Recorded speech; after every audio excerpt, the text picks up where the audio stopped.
Hello, I am so glad that you could join us for another immigration video today. I'm Anthony Ray, one of the attorneys here at Ray Law International. The world is a tough place for many minority groups. Many immigrants come to the U.S. as refugees. Today, we're going to talk about the difference between defensive and affirmative asylum applications. Asylum seekers have 1 year to apply for asylum upon entering the United States, and they must be able to prove that they are fleeing danger and persecution that could result in harm or death if they are returned to their home country. This is called credible fear, and we recommend that refugees work with an immigration attorney to prove each element. Affirmative asylum seekers are applying for asylum in a non-court setting, such as a local immigration office or the United States Citizenship and Immigration Services, which is part of the Department of Homeland Security. There are regional USCIS asylum offices spread throughout the United States. Affirmative asylum seekers have not been issued an NTA or a notice to appear, and for now, they are outside the immigration court system.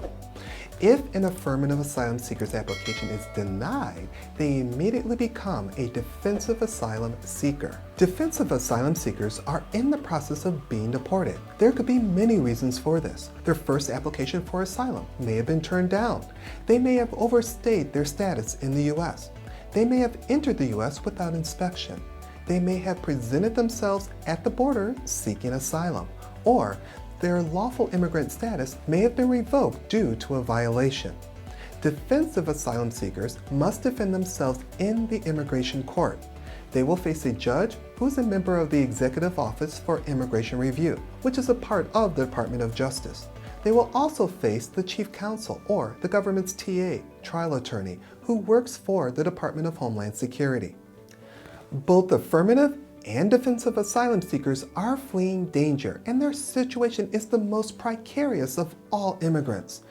Whether they are petitioning for asylum at the USCIS or in the immigration court, the first thing asylum seekers must do is find an attorney who will support them through the process, help them gather the paperwork and credible fear documents, and prepare them for their interview or individual hearing. Meeting the credible fear requirement and the many other requirements placed on asylum seekers is very challenging. Much work is required on the part of the attorney and the applicant. Additionally, many applicants will be grilled by both the judge and chief counsel, who are both attorneys.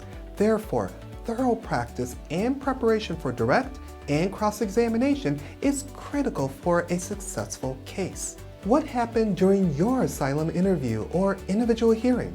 The longest one I was in was about 5 hours because translation was required. How long did your interview or hearing take? If you are new here, make sure you click that subscribe button and hang around to check out our other videos that might interest you.